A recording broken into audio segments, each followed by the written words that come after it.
There is a map of your city that nobody debated in a council session. No councillor and no urban planner signed it.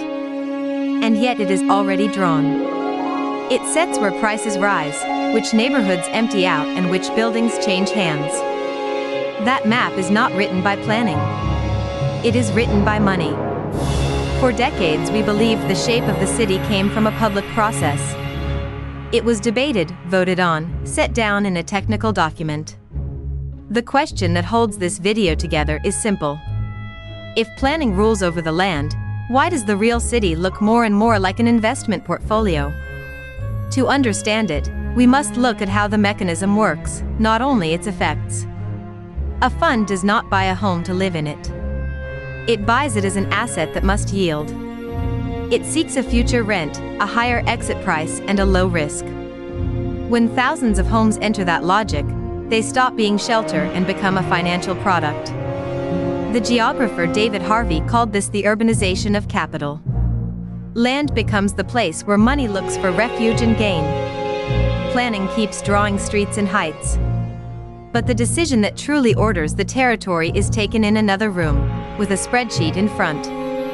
Let us look at a concrete case. In a single year, the region of Madrid captured more than half of all the foreign investment that reached Spain. 1 of every 2 euros of foreign capital chose the same territory. This is not a minor figure or an accounting footnote. It means that a huge share of the money that shapes the country concentrates in one point. That capital does not arrive neutral. It looks for offices, land, housing, and urban rents. And when so much money chases so few square meters, the price can only move in one direction. The city is squeezed from above, even if no urban document ordered it so. The second case confirms the trend. A major Swiss bank analyses the property risk of the main cities of the world every year. In its latest report, Madrid records the strongest housing price growth of all the cities studied, ahead of Miami, of Tokyo, and of Zurich. Cities that usually top any list of overheated markets. That Madrid surpasses them is no coincidence. It is the visible result of land turned into a destination for capital. The data show a price that rises faster than wages. And this can be read as a clear signal. Housing is no longer valued for its use, but for its profitability. There is a third case that makes it tangible. Large funds bought entire stocks of public housing at a low price. Years later, they sell them for several times what they paid. Cheap purchase, rent extraction over years and sale at a profit. The researcher Manuel Albers describes this cycle as the financialization of housing. The home stops being a right and becomes a product that is traded. The economist Ricardo Mendez speaks of cities for sale to name the same thing. Planning, meanwhile, barely reacts. It can zone land and set uses. But it does not control who buys, at what price or with what intention. The legal form is set by the plan. The real form is set by the market. It is worth pausing on the opposite argument and presenting it fairly. Funds also bring something. They bring capital that finances new construction, they refurbish buildings and revive stalled markets. Without private investment, many cities would build almost nothing. And much of the problem lies not in capital, but in regulation.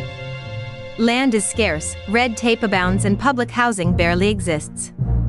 In Spain, it represents a tiny fraction of the stock, far below the European average. From this reading, capital does not overrun planning. It fills the gap that planning left empty. It is a solid counterargument. Pointing at the funds is not enough to explain everything.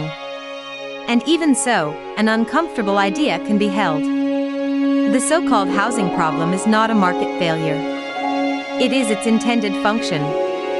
A market designed to maximize the rent of land produces, by design, high prices and expulsion. It does not break down when people cannot pay. It works exactly as expected.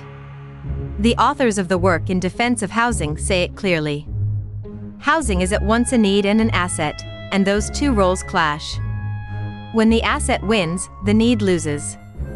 What we see in the city is not an accident. It is the logical result of the rules we accepted. Let us return to the opening question. If planning rules, why does the city look like an investment portfolio?